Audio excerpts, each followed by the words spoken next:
Hello students, कैसे हैं आप लोग? बढ़िया। तो चलिए आज एक बहुत शानदार क्वेश्चन को सोल्व करेंगे। यहाँ पे बहुत बढ़िया क्वेश्चन है और जानते हैं ये जो क्वेश्चन है वो फ्रिक्शन से रिलेटेड है, ठीक है। और आप लोगों को मालूम होगा कि जब भी आप ट्राई करते हैं फ्रिक्शन से क्वेश्चन सोल्व करने का तो गलती हो जाता है। लगाना काइनेटिक रहता है, लगा देते हैं स्टैटिक। फ्रिक्शन लगाना स्टैटिक रहता है, लगा देते हैं काइनेटिक। तो आप इस वीडियो में लास्ट तक बने रहें। मैं आपको यकीन दिलाता हूँ, है ना, भरोसा दिलाना चाहता हूँ कि इस वीडियो को देखने के बाद में इस तरह, है ना, इस तरह के क्वेश्चंस को आप कभी गलती ना करेंगे। फ्रिक्शन से क्वेश्चन जो होगा वो आपको कभी भी गलती जो है वो ना कर पाएंगे, ठीक है। तो वीडियो तक लास्ट, है ना, वीडियो को लास्ट तक देखिए आप। देखिए इस क्वेश्चन में बोल रहा है क्या कि एक बॉडी है जिसका मास यहाँ पे कितना दिया हुआ है, 5 kg दिया हुआ है। कितना दिया हुआ है? 5 kg। इस बॉडी पे फोर्स कितना लगाया जा रहा है? फिलहाल अभी 20 न्यूटन का फोर्स लगाया जा रहा है, अप्लाई किया जा रहा है। ये जो है वो अप्लाइड फोर्स है किसी एक्सटर्नल एजेंट के द्वारा, and that body is placed on this surface. और इन दोनों के बीच का जो सरफेस का जो म्यू का जो वैल्यू दिया हुआ है, म्यू एस बराबर दिया है 0.5 और म्यू के दिया हुआ है कितना, 0.4। अब यहाँ पे बात बताइए कि जो म्यू एस और म्यू के जो दिया हुआ है वो क्या है? आपको बहुत अच्छा से मालूम होगा। क्या है बताइए जी? इसको कहते हैं हम लोग कोफिशिएंट ऑफ स्टैटिक फ्रिक्शन, और इसको कहते हैं कोफिशिएंट ऑफ काइनेटिक फ्रिक्शन। देखिए मैं बता दूं आपको कि फ्रिक्शन का यहाँ पे दो टाइप होता है। एक होता है स्टैटिक फ्रिक्शन, मतलब कि जब एक सरफेस दूसरा सरफेस पर बस चलने की चाहत रखे, बस चल नहीं रहा हो, बस चलने की चाहत रखा हो, ट्राई टू मूव है ना, तो उस हालात में उसमें जो है स्टैटिक फ्रिक्शन लगता है, ठीक है। म्यूएस नहीं, मतलब होता है एफएस है, बस वही चीज यूज होता है। और दूसरा होता है काइनेटिक फ्रिक्शन, जब एक बॉडी दूसरा बॉडी पे या एक सरफेस दूसरा सरफेस पर किसी दूसरे एक्सटर्नल एजेंट की वजह से, एक्सटर्नल फोर्स की वजह से अगर चलना प्रारंभ कर देता है, मोशन की कंडीशन में आ जाता है, तो उस हालात में, उस कंडीशन में दोनों सरफेस के बीच में जो फ्रिक्शन जो एक्ट करता है उस फ्रिक्शन को कहा जाएगा, तो काइनेटिक फ्रिक्शन जो है उसको बोला जाएगा। देखिए अब इसमें जो है वो हम लोग बात करते हैं कि यहाँ पे फिलहाल जो है वो काइनेटिक फ्रिक्शन लगेगा क्या, स्टैटिक लगेगा क्या, लगेगा नहीं लगेगा, सारा कुछ एकदम, है ना, एकदम बारी बारी से इसमें देखेंगे। देखिए सबसे पहले अगर इस तरह का क्वेश्चन हो, देखिए क्वेश्चन में क्या पूछेगा, बताइए कि ये जो बॉडी है वो इस सरफेस पे इस फोर्स की वजह से चल पाएगा कि नहीं चल पाएगा। अगर नहीं चल पाया तब तो ठीक है, अगर चल पाया तो वो कैसे चलेगा, कितना एक्सेलरेशन से चलेगा, है ना, इस तरह से क्वेश्चन इसमें पूछेगा। देखिए तो इस क्वेश्चन को सोल्व करने के लिए सबसे पहले हम लोग क्या करेंगे, इसमें तो फ्री बॉडी डायग्राम बनाएंगे उस बॉडी का, ठीक है।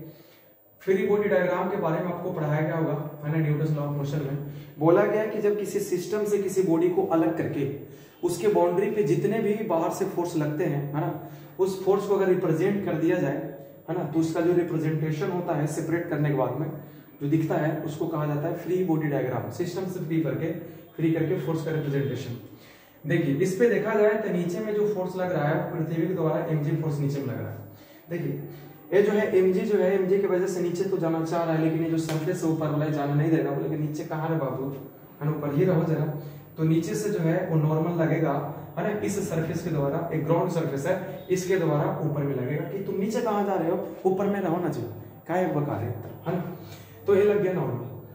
तो ये जो है वर्टिकल डायरेक्शन में जो फोर्स लगना था लग गया। अब बताइए कि हॉरिजॉन्टल में फोर्स लग रहा है क्या? हाँ लग रहा है। देखिए क्या इस पे जो एक्सटर्नल फोर्स है वो इस तरह से इसको टर्न रहा है कि चलो तुम चलो तुम चलो तुम, कितना फोर्स है भाई, तो 20 न्यूटन से। तो इधर में जो अप्लाइड फोर्स है दैट इज गिवन बाय कितना, वो है 20 न्यूटन। अब बताइए कि फिलहाल अभी बैक में कोई फोर्स लग रहा है क्या? नहीं, अभी हम फ्रिक्शन को इंक्लूड ना किए। अब यहाँ पे बात आता है फ्रिक्शन के बारे में। किसके बारे में? फ्रिक्शन के बारे में। तो आपको फ्रिक्शन से क्या मतलब है बताइए जरा, फ्रिक्शन के बारे में क्या जानते हैं? तो बोला जाता है कि जब एक रफ सरफेस किसी दूसरे रफ सरफेस पर चले या चलने की चाहत रखे, रफ का मतलब होता है रुखड़ा, है ना, खुरदरा, दाना दाना जैसा रहता है। इस तरह से एक सरफेस जब दूसरा सरफेस पर बैठता है, कॉन्टेक्ट में आता है, तो उसका जो पार्टिकल्स हैं एक दूसरे में जाके लॉक हो जाते हैं। अब देखिए अब यहाँ से आप एक बॉडी को ले जाना चाहेंगे आगे में, तो ये जाएगा कब? जब इसको तोड़ेगा तब ना जाएगा आगे में, रगड़ के डैमेज करके जाएगा। बताइए कि ये है दांत जैसा है, जब दांत जब तब तक टूटे नहीं तब तक ये जाएगा नहीं आगे। अब इनको तोड़ने के लिए फोर्स चाहिए कि नहीं चाहिए? एकदम चाहिए। तो इनको जब आगे ले जाइएगा तो ये जाएगा कब? जब ये तोड़ेगा तब। इसका मतलब क्या है कि इनको ब्रेक करने के लिए, डैमेज करने के लिए फोर्स चाहिए इस डायरेक्शन में, है ना, तभी हो पाएगा। विरोधी बल चाहिए, मतलब विरोधी बल यहाँ पे डेवलप हो जाएगा, बिकॉज इनको जो है डैमेज करना पड़ेगा और यहीं से जो है वो फ्रिक्शन फोर्स क्रिएट होता है। तो याद रहे कि जब एक रफ सरफेस दूसरा रफ सरफेस पर चले या चलने का कोशिश करे तो है ना, जो दोनों सरफेस होता है एक दूसरे के रिलेटिव मोशन को अपोज करता है एक फोर्स के कारण, और उस फोर्स को हम लोग कहते हैं फ्रिक्शन फोर्स कहते हैं, घर्षण बल कहते हैं। ठीक है, अगर वो सरफेस स्मूथ होता है तो वहां पे जो फ्रिक्शन फोर्स है वो खत्म हो जाता है, हटा देते हैं उसको, है ना, किसी तरह का पोजीशन नहीं होता है मोशन का वहां पे। चलिए अब यहां से हम बात करते हैं कि फ्रिक्शन का टाइप्स क्या है। तो अभी पीछे में थोड़ा सा देर आपको पहले बताया गया होगा कि एक सरफेस जब दूसरा सरफेस पर बस चलने की चाहत रखता है, चले ना, बस चलने की चाहत रखे, जैसे ये डब्बा को हमने अपने हाथ के सरफेस पर रख दिया और इसको कुछ फोर्स लगा करके हम खींच रहे हैं लेकिन खिंचा नहीं पा रहा, इसका मतलब समझ रहे हैं, मेरे द्वारा जो अप्लाइड फोर्स है ना, वो कहीं कम है किससे, तो इन दोनों के बीच में, मेरा हाथ का सरफेस और डब्बा के नीचे का जो सरफेस है उनके बीच में जो फ्रिक्शन लग रहा है वो कहीं ज्यादा है, और मेरे हाथ द्वारा जो फोर्स लगाया जा रहा है वो कम है ना, तो मेरे द्वारा जो फोर्स लग रहा है वो हार जा रहा है, इसका जो फ्रिक्शन जो है वो क्या हो रहा है, जीत जा रहा है, इसकी वजह से आगे जाना दे रहा है ना। तो इस हालात में बस अगर मतलब क्या बोला गया इसमें कि जब एक रफ सरफेस जो है दूसरा रफ सरफेस पर बस चलने की चाहत रखता है तो उस केस में, स्टैटिक के केस में, रेस्ट के केस में जो फ्रिक्शन लगता है उन दोनों के बीच में उसको स्टैटिक फ्रिक्शन कहते हैं। क्या बोलते हैं? Static friction. चलिए, और याद रहे कि जो स्टैटिक फ्रिक्शन जो होता है ना वो सेल्फ एडजस्टेबल वैल्यू होता है। जैसे जैसे जो अप्लाइड फोर्स है जो बाहर से जो खींचा जा रहा है ना, एक फोर्स जैसे जैसे बढ़ा जाता है ना, तो स्टैटिक फोर्स जो है, स्टैटिक फ्रिक्शन जो है वो बढ़ते चला जाता है। ये वैल्यू जो है बढ़ करके एक पर्टिकुलर वैल्यू तक जाता है, उसको कहा जाता है लिमिटिंग फ्रिक्शन। क्या बोलते हैं? Limiting friction. किसको कहते हैं? तो स्टैटिक फ्रिक्शन के मैक्सिमम वैल्यू को कहा जाता है, है ना, स्टैटिक फ्रिक्शन के मैक्सिमम वैल्यू को कहा जाता है लिमिटिंग फ्रिक्शन कहा जाता है। देखिए एफ लिमिटिंग इसको बोलना है ना, लिमिटिंग फ्रिक्शन। और लिमिटिंग फ्रिक्शन जो होता है वो म्यू एस इंटू नॉर्मल के क्या होता है, बराबर होता है ना। आपको थ्योरी में बताया गया होगा कि जो लिमिटिंग फ्रिक्शन होता है that is directly proportional to normal. Normal क्या मालूम है ना, देखिए यहाँ पे ये वाला अब यहाँ से जब इक्वल टू करिएगा तब म्यू एस आएगा, माने क्यों आएगा, क्योंकि एफ लिमिटिंग जो है it is the type of static friction, इसलिए म्यू एस आया। म्यू एस का नाम क्या है यहाँ पे, कोफिशिएंट ऑफ स्टैटिक फ्रिक्शन यहाँ पे बोलते हैं इसको। अच्छा तो ये जो रहा स्टैटिक फ्रिक्शन का मैक्सिमम वैल्यू रहा। अगर जो अप्लाइड फोर्स है इस वाले फोर्स से अगर बड़ा हो जाए तो ये चलना प्रारंभ कर देगा। जो चलने की जो चाहत है वो हकीकत में बदल जाएगा। यहाँ पे जो सपना जो देख रहा था चलने का, ठीक है। अब यहाँ पे हम बात करते हैं क्या कि ये चलेगा कि ना चलेगा। तो सबसे पहले इस तरह के क्वेश्चन को सोल्व करिए तो इसमें सबसे पहले जो आएगा वो एफ लिमिटिंग आपको निकालना पड़ेगा। तो एक बात बताइएगा, ये जो बॉडी है वो चले या ना चले, तो यहाँ पे अगर देखा जाए तो वर्टिकल मोशन में, तो वर्टिकल डायरेक्शन में तो मोशन तो नहीं कर पाएगा। इसका मतलब क्या है कि वर्टिकल डायरेक्शन में इक्विलिब्रियम है। इसका मतलब कि जितना ऊपर लग रहा है उतना नीचे फोर्स लग रहा है। यहाँ पे हम लोग निकालेंगे क्या, तो एन बराबर कितना आ जाएगा, एम जी आ जाएगा। तो नॉर्मल जो आएगा मास का वैल्यू कितना दिया जी, 5, और जी बराबर कितना होता है 10, तो एन इज इक्वल टू आ जाएगा 5 गुना कितना जी, तो 50 न्यूटन आ जाएगा। ये नॉर्मल है, क्या है, न्यूटन है, फोर्स का यूनिट है। अब देखिए यहाँ पे जो लिमिटिंग फ्रिक्शन है, सॉरी यहाँ पे जो नॉर्मल जो निकल के आया वो कितना निकल के आ गया, 50 न्यूटन। अब हम चाहेंगे यहाँ पे कि जो एफ लिमिटिंग का जो वैल्यू है वो निकल के आ जाए। तो इसका वैल्यू होता है कितना, तो म्यू एस इंटू कितना होता है नॉर्मल। म्यू एस का वैल्यू क्वेश्चन में कितना दिया है, तो 0.5 इंटू नॉर्मल का वैल्यू कितना, 50, तो 5 बचे कितना आ जाएगा, 25 न्यूटन आ जाएगा। कितना आ जाएगा, 25 न्यूटन। इसका मतलब जरा सा समझिएगा कि किसी वस्तु को आप तभी जो है दूसरे सरफेस पर जो है ना उसको ले जा पाइएगा जब आपके द्वारा जो अप्लाइड फोर्स है वो इस लिमिटिंग फ्रिक्शन को क्या कर दे, एक्सीड कर दे, यानी उससे ज्यादा हो जाए ये वाला वैल्यू। अब जरा सा बताइए, इसमें ये बोल रहा है क्या कि अगर आपको ले जाना है, एक्सटर्नल एजेंट को बोल रहा है नीचे वाला सरफेस, देखिए ये जो वस्तु है वो रखा हुआ धरती पे, ठीक है। अब ये जो है काबिल बन के इसको है ले जाने के लिए आए, तो आए हैं तो लेके चल जाएगा क्या, इतना तो नहीं, इतना तो कमजोर नहीं है ना। तो धरती बोल रहा है कि अगर तुमको ले जाना है, आए हो तो ठीक है, तुमको ले जाना है तो तुम्हारे द्वारा जो लगाया गया फोर्स है वो 25 न्यूटन से क्या होना चाहिए, बड़ा होना चाहिए। एफ लिमिटिंग से क्या होना चाहिए, बड़ा होना चाहिए, तब ले जा पाओगे, नहीं तुमको ले जाने नहीं देंगे। बात समझ में आ गया। तो याद रहे कि किसी सरफेस पे दूसरे सरफेस का मोशन तभी हो पाएगा जब एफ अप्लाइड का वैल्यू है ना, जब एफ अप्लाइड का जो वैल्यू है वो बड़ा होना चाहिए किससे, एफ लिमिटिंग से, अन्यथा उस पे मोशन वो नहीं कर पाएगा, ठीक है। तो यहाँ पे देखिए इस क्वेश्चन में क्या बोला गया, निकाल के कितना लाया गया, एफ लिमिटिंग का वैल्यू 25 न्यूटन आ गया, है ना, कितना आ गया, 25 न्यूटन। बताइए कितना है, 20। हो पाएगा क्या? नहीं। यहाँ पे जो है छोटा पड़ गया, ये जो है बड़ा है, तो नहीं चल पाएगा। ठीक है।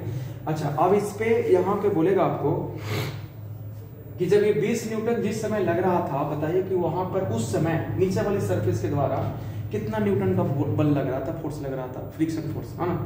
तो इसका आंसर 25 नहीं होगा। ये 25 जो है ये फ्रिक्शन फोर्स का जो है वो कैपेसिटी बता रहा है, औकात बता रहा है कि जो फ्रिक्शन फोर्स जो लग सकता है वो 0 से 25 तक लग सकता है। 25 is the maximum value of the friction. लेकिन ये जो है कितना लग रहा है, 20 लग रहा है, तो ये भी जो है 20 लगाएगा। क्यों? क्योंकि जितना आगे लगाया उतना पीछे लगा दिया। इसका काम क्या है कि बस इसको जो है मोशन को नहीं करने देना है। तो नेट फोर्स अभी भी तो 0 आ रहा है, 20 लगा दिया फिर भी तो इस हालात में यहाँ पे जो फ्रिक्शन जो वर्क किया है ना, वो कितना लग जाएगा, 20 न्यूटन। देखिए आगे में 20, पीछे में 20, नेट फोर्स 0, मतलब पहले से रेस्ट में था, अभी भी रेस्ट में ही रहेगा। ठीक है। तो याद रहे कि जो स्टैटिक फ्रिक्शन होता है सेल्फ एडजस्टेड वैल्यू होता है ना। और एडजस्ट कैसे करता है, तो अप्लाइड से करता है। अब जैसे मानिए यहाँ पे कि अब उसको हम 21 न्यूटन कर दिए,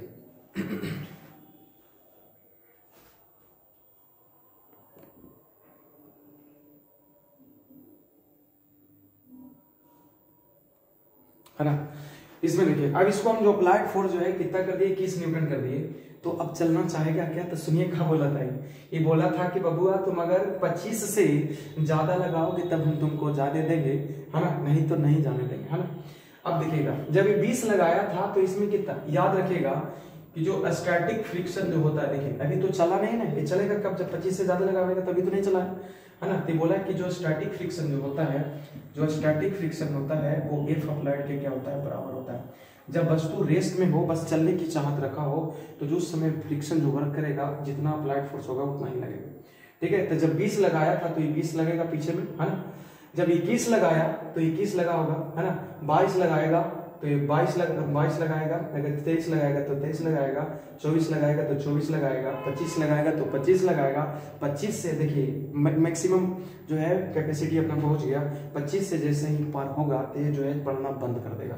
ठीक है। आपको इसमें ग्राफ पढ़ाया गया होगा, एक फ्रिक्शन में ग्राफ जो है पढ़ाया गया होगा आपको, है ना। इसमें देखिए इस तरह का ग्राफ होता है, इधर में जो है एफ अप्लाइड फोर्स है और इधर में जो है वो फ्रिक्शन फोर्स होता है। ठीक है। इधर में क्या होता है, फ्रिक्शन फोर्स, इस तरह से जो है वो चलता है। ठीक है। तो ये जो रीजन होता है वो स्टैटिक कंडीशन का होता है और ये जो होता है वो काइनेटिक का होता है। देखिए इसमें देखिए डायरेक्टली प्रोपोर्शनल, जैसे जैसे एफ अप्लाइड बढ़ता है वैसे वैसे फ्रिक्शन बढ़ता है। तो ये जो है किसके लिए है, स्टैटिक के लिए है, और ये जो है किसके लिए है, तो काइनेटिक के लिए। ये रेस्ट के लिए है और किसके लिए है, तो मोशन के लिए। ये जो है इसमें बस चलने की चाहत रहेगा, ये जो है वो चलना चालू कर देगा। ठीक है। तो जब तक रेस्ट में रहता है तब तक दोनों आपस में क्या होता है, बराबर होता है, स्टैटिक बराबर एफ अप्लाइड होता है। जब चलना चालू कर दे तब देखिए अप्लाइड फोर्स बढ़ता चला गया, लेकिन जो काइनेटिक फ्रिक्शन है वो आपका इतना ही रह गया। और ये वाला जो मैक्सिमम वैल्यू था, ये इसको हम लोग कहते हैं एफ लिमिटिंग बोलते हैं, और इसको हम लोग कहते हैं एफ काइनेटिक। जब चलना प्रारंभ कर दिया, यहाँ से उधर चलना चालू कर दिया, तो उस वक्त जो लगता है फ्रिक्शन उसको क्या बोलते हैं, एफ काइनेटिक। और एफ काइनेटिक का वैल्यू होता है तो म्यू के इनटू क्या होता है, नॉर्मल होता है। इसको बाद में हम यूज करेंगे। तो सुनिएगा, हम दूर आ रहे हैं फिर से। जब इसने 21 लगाएगा, जब 21 लगाएगा तो 21 लगाएगा, 22 तो 22, 23 तो 23, 24 तो 24, 25 तो 25, ये 25.1, ये 25, 25.2, 25, 26, 25, 27 तो 25, 30 तो 25, इस तरह से लगा नहीं पाया। लेकिन देखा गया है ना, कि जब मतलब ये लिमिटिंग वैल्यू जब बराबर किया तब तो ठीक था, उससे जब आगे बढ़ा, है ना, आगे जब बढ़ा तो ये वाला जो वैल्यू है, सॉरी ये वाला जो वैल्यू है ना, ये वाला वैल्यू जो फ्रिक्शन जो वर्क कर रहा था उस समय, कब, जब चलना चालू कर दिया उस समय देखा गया कि ये मैक्सिमम वैल्यू भी नहीं रह पाता। जब चलना चालू कर देता है तो मैक्सिमम वैल्यू को भी लूज करके थोड़ा सा कम पे आ जाता है, और उस हालात में जब चलना चालू कर देता है तो उस हालात में लगता है काइनेटिक फ्रिक्शन। और याद रखिएगा कि काइनेटिक फ्रिक्शन जो होता है वो हमेशा छोटा होता है एफ लिमिटिंग से। काइनेटिक फ्रिक्शन जो होता है वो छोटा होता है किससे जी, एफ लिमिटिंग से, है ना। बात समझ में आ गया। देखिए तो ये बोल रहा था 20 लगाया, बोल रहा है कि चलोगे क्या, तब बोल रहा हम नहीं चलेंगे। 21 लगाया, चलोगे ना, चलेंगे। 22 चलोगे क्या, तो नहीं चलेंगे। 23 चलोगे क्या, नहीं चलेंगे। 25 चलोगे क्या, नहीं चलेंगे। 25.1 हाँ अब चलेंगे। 25.2 अब हाथ चलेंगे, ठीक है। तो याद रहे कि जब तक रेस्ट में था तब तक स्टैटिक फ्रिक्शन, जब चलना चालू कर दिया तो काइनेटिक फ्रिक्शन। काइनेटिक फ्रिक्शन आपका होता है कितना, देखिए एफ के इज इक्वल टू म्यू के इनटू नॉर्मल होता है। याद रहे कि एफ के हमेशा जो है छोटा होता है किससे, एफ लिमिटिंग से। तो अब मान लीजिए इसमें कि फोर्स 21 ना लग करके मान लीजिए कि 30 लगता है, कितना लगता है 30, तब देखिएगा जो है अब कैसा। अब इसमें जाहिर सी बात है कि हम लोगों ने जब इसमें एफ लिमिटिंग जब निकाला है यहाँ पे तो कितना निकल के आया है, 25 न्यूटन निकल के आया है ना, कितना निकल के आया, 25 न्यूटन निकल के आया। अब इसमें जो है लगा कितना रहा, 30 निकल रहा है ना, 30 लगा रहा है, जाहिर सी बात है इसको लेके चला जाएगा, है ना, जाहिर सी बात है क्या चला जाएगा। जरा सा समझिएगा, इस वाले वस्तु को एक एक्सटर्नल एजेंट 30 न्यूटन से खींच रहा है और इसको जो बचाने वाला है जिसपे रखा हुआ था, है ना, जो बोल रहा है कि हम तुमको छोड़ के जाने वाले हैं क्योंकि हमको कोई ले जाने वाला आया है ना, तो ये जो बचा पाएगा मैक्सिमम 25 से बचा पाएगा, है ज्यादा हो गया तो जो है वो लेके चला जाएगा। अब जरा सा देखिएगा यहाँ पे कि बनेगा कैसे जी। तो यहाँ पे लिमिटिंग फ्रिक्शन जो है, अब देखिए यहाँ से कंफर्म हो चुका है कि लिमिटिंग फ्रिक्शन से एक्सिट कर चुका है कौन, एफ अप्लाइड फोर्स। अब इसका मतलब क्या है कि वो मोशन करेगा, क्या है कि मोशन यहाँ पे जो है वो करेगा। देखिए जरा, आपको बस इसमें ये सीखना ना, देखिए कि अगर एफ अप्लाइड का वैल्यू बड़ा है किससे, एफ लिमिटिंग से बड़ा है, देन मोशन जो है वो होगा। और अगर एफ अप्लाइड का वैल्यू छोटा या बराबर हो किससे, एफ लिमिटिंग से, तो मोशन जो है वो नहीं होगा, वो क्या रहेगा, रेस्ट रहेगा, ठीक है। इस कंडीशन में जो है वो काइनेटिक फ्रिक्शन लगेगा और इस कंडीशन में जो है वो स्टैटिक फ्रिक्शन लगेगा, ठीक है। तो यहाँ पे पाया गया कि जो एफ लिमिटिंग का जो वैल्यू है दैट इज 25 न्यूटन, कितना न्यूटन 25, और एफ अप्लाइड का जो वैल्यू है वो कितना है 30 न्यूटन है। फिलहाल यहाँ पे चेंज कर दिया गया क्वेश्चन को। अब देखिए यहाँ पे कि ये जो वैल्यू है वो बड़ा है किससे, ऊपर वाले से, मतलब वस्तु चलना प्रारंभ करेगा। अब बताइए कि जैसे ही चलना प्रारंभ कर देगा तो उस वक्त में जो लगेगा, जो फ्रिक्शन जो लगेगा वो क्या लगेगा, काइनेटिक फ्रिक्शन लगेगा। तो देखिएगा फ्री बॉडी डायग्राम में,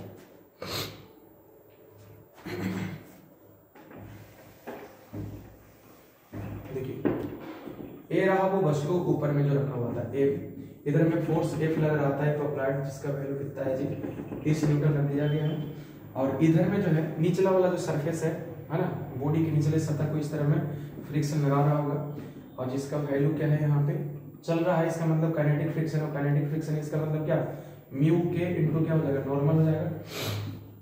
अब बताइए यहाँ पे म्यू के का वैल्यू कितना है, 0.4 है। नॉर्मल कहे तो mg यहाँ पे आ जाएगा, कितना आ जाएगा, mg बराबर कितना 10 हो जाएगा, लगभग वैल्यू ले रहा हूँ तो ए आ जाएगा कितना 4 × 20, 0 से 0 कट जाएगा तो ए कितना निकल के आ जाएगा, तो 20 न्यूटन आ जाएगा। कितना आ जाएगा, 20 आ जाएगा, है ना। चलिए तो यहाँ पे जो काइनेटिक फ्रिक्शन जो लग रहा है कितना लग रहा है, तो यहाँ पे जो है वो कितना लग रहा है, 20 न्यूटन लग रहा है। अब बताइएगा कि 30 जो है वो बड़ा है 20 से, तो जाहिर सी बात है एक्सेलरेशन इस मीटर में होगा। अब आप लोगों को पता होगा कि एफ नेट बराबर क्या होता है, mass into acceleration. F net बराबर कितना, बड़ा वाला फोर्स माइनस छोटा वाला फोर्स। अपोजिट डायरेक्शन में फोर्स जाहिर सी बात है घटाना पड़ेगा, घटाएंगे इसे, बड़ा वाला माइनस छोटा वाला। तो 30 माइनस फ्रिक्शन यहाँ पे कितना लग रहा है, तो 20 लग रहा है। मास कितना बॉडी का जी, तो 5 kg है, इनटू क्या ए आ गया, तो ए इक्वल टू आ जाएगा 10/5 बराबर कितना आ जाएगा 2 मीटर/s²। देखिए तो यहाँ पे पता चल गया कि अगर यहाँ पे वस्तु पे जो है 30 न्यूटन का फोर्स लगाया जाए, है ना, तो ये जो है 2 मीटर/s² एक्सेलरेशन से जो है फॉरवर्ड डायरेक्शन में से जो है वो आगे मूव करेगा, है ना, कांस्टेंट एक्सेलरेशन से, बिकॉज फोर्स इज कांस्टेंट। तो आपको बहुत अच्छा से यहाँ पे मालूम हो गया होगा कि अगर इस पे फोर्स जो है वो कितना, अब याद है ना पीछे में 25 न्यूटन आया था लिमिटिंग फोर्स, मतलब 25 तक अगर लगाता है तो वस्तु रेस्ट में रहेगा, है ना। अगर 25 से एक्सिट कर जाता है फोर्स तो यहाँ पे जो है वो एक्सेलरेशन होकर के मूव करना चालू कर देगा, ठीक है। इस पार्टिकुलर एग्जांपल के लिए एक्सेलरेशन कितना गया जी, 2 मीटर/s², ठीक है। तो उम्मीद करते हैं आपको बहुत अच्छा से समझ में आया होगा। अगर ऑफलाइन क्लास आप ज्वाइन करना चाहते हैं, है ना, तो आप हॉरिजॉन्टल फिजिक्स क्लासेस गया बाईपास पे ज्वाइन कर सकते हैं, नियर आकाश टेक्निकल। 12th क्लास का आपका सिलेबस चालू होने वाला है, न्यू बैच चालू होने वाला है। आप विजिट करें चैनल को, गूगल मैप पे दिया हुआ है सारा कुछ, नोटिफिकेशन आपको मालूम हो जाएगा, है ना। धन्यवाद लास्ट तक बने रहने के लिए, है ना। इसी तरह से कॉन्सेप्ट जानने के लिए, वीडियो देखने के लिए, जानकारी पाने के लिए आप देखते रहें बार बार, है ना। चैनल को आप सब्सक्राइब कर लें। मिलते हैं अगले वीडियो में। नमस्कार।